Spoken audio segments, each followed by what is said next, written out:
Kumpleto na kayo, Mr. Gonsalvo? Hindi pa po. Kulang pa Sino po pa ang ng wala? dalawa.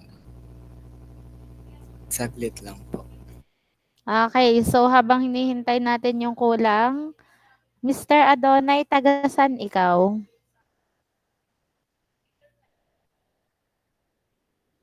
Hello, Mr. Adonai, taga saan ka?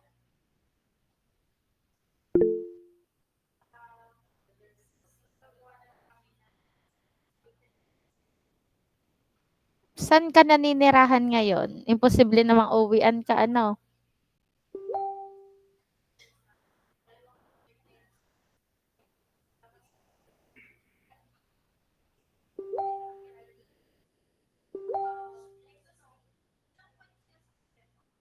Saan sa Alangilan?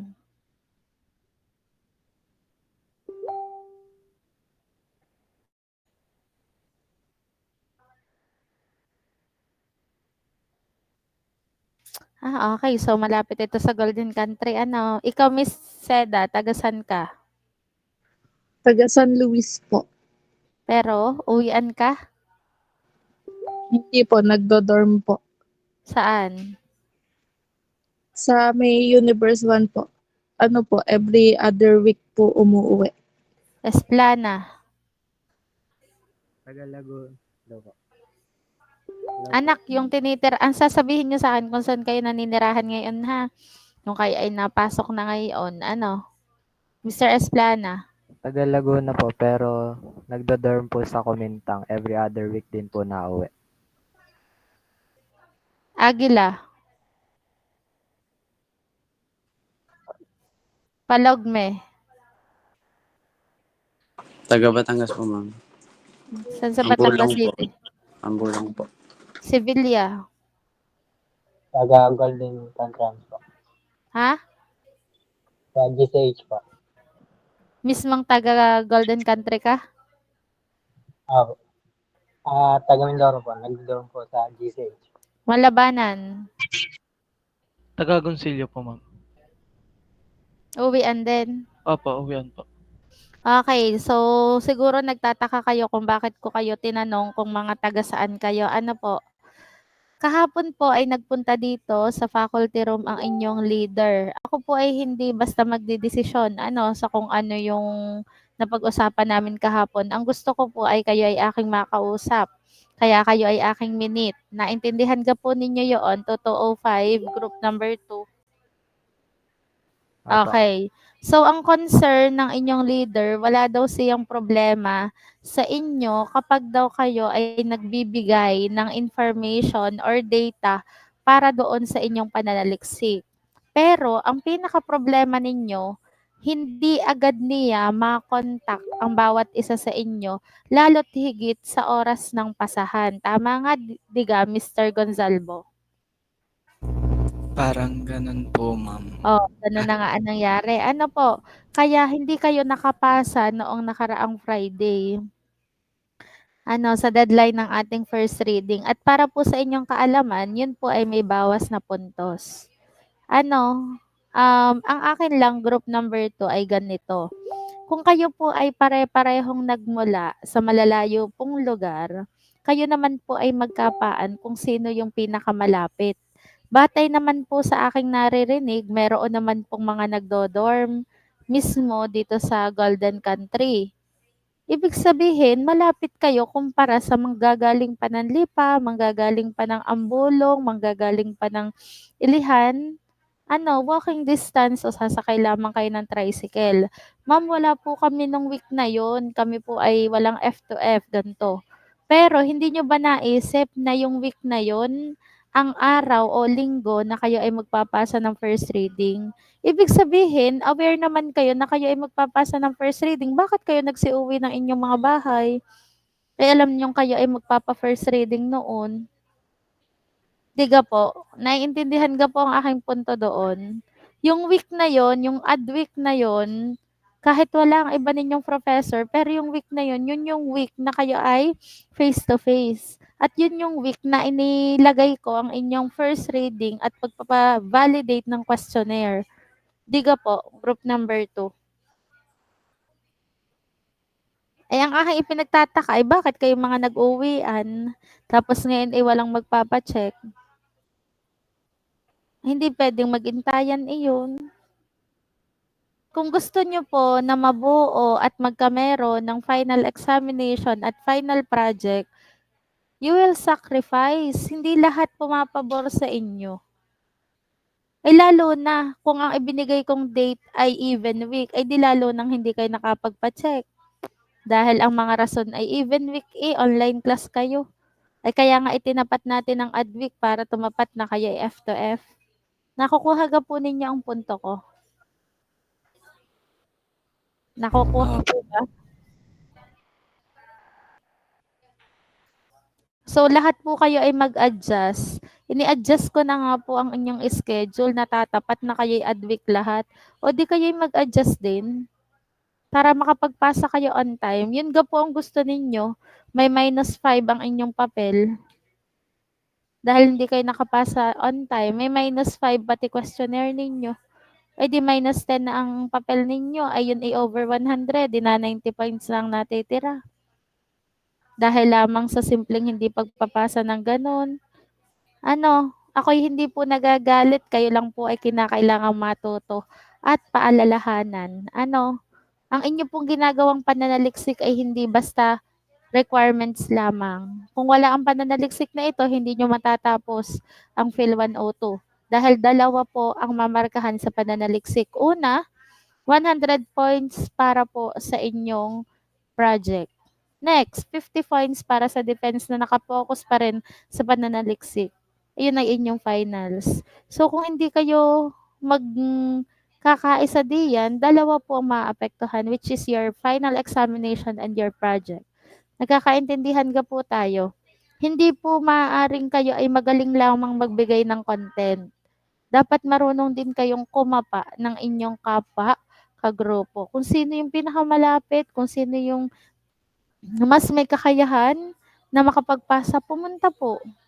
Itinuro ko naman kung saan kayo pupunta, faculty room 3. Magpapa-check lang po kayo, gawa na ang papel ninyo. Nakakapanghinayang kasi yung 10 points na mawawala, di ga po?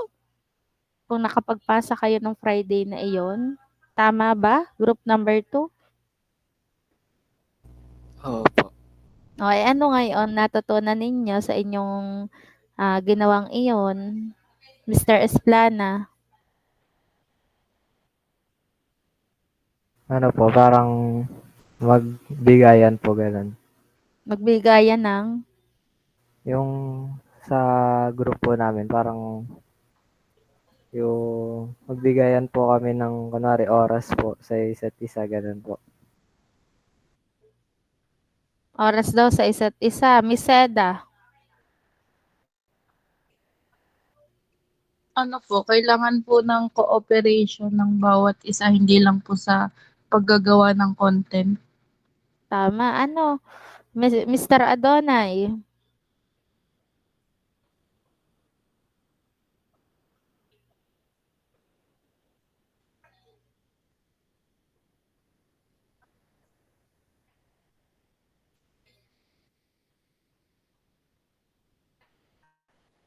Falagme. Yun nga po, ma'am. Sabi po ni Shane, kailangan po ng cooperation lamang. Kapag po tinatawag or kailangan po ng group, kailangan po makokontak.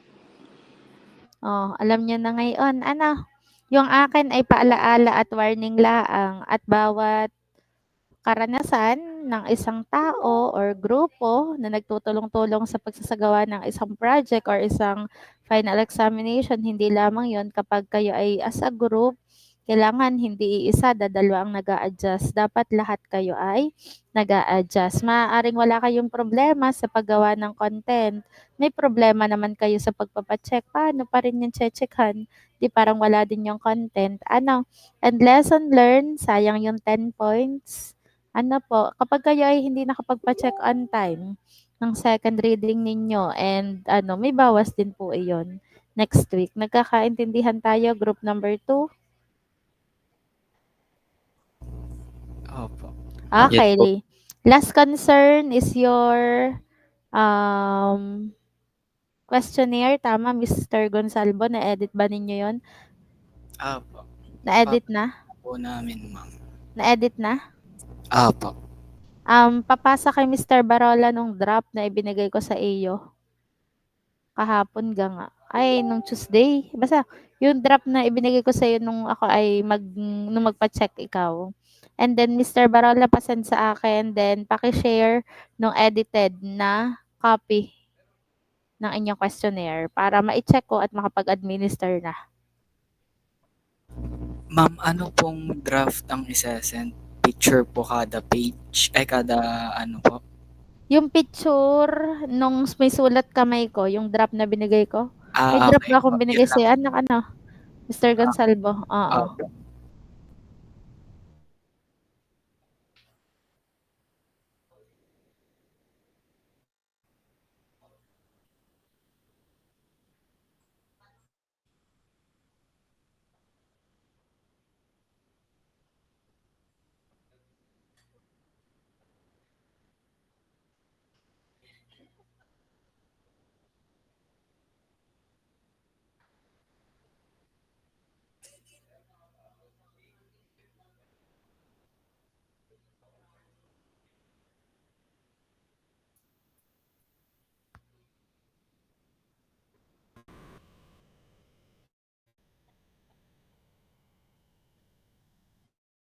Ano sabi ng Ma'am Angel? Magpapasa pa daw tayo?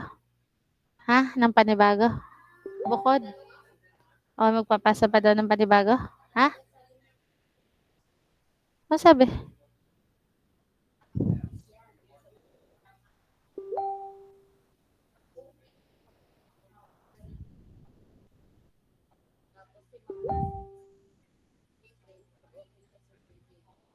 Kung ilang program?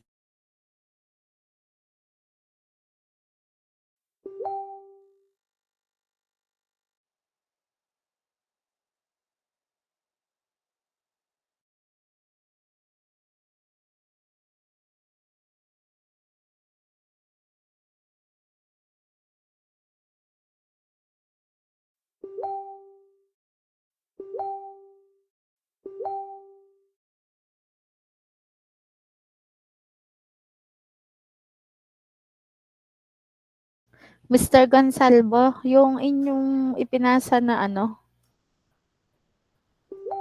na questionnaire, lagyan ng ano, lagyan nyo ng number para hindi nakakalito. 1, 2, 3, 4, 5, 6, 7, 8, 9, 10, ganun. Yun Okay. lang idadagdag ninyo, pwede na kayo mag-administer ng inyong questionnaire. Okay na po, ma'am. Oo, sa Google Form naman to, anak. Okay. Thank you. Okay. Any concern, clarification, question? Group 2, Mr. Gonsalvo, meron? Wala na naman po. Wala na po. Okay, next group 3, thank you. Salamat po.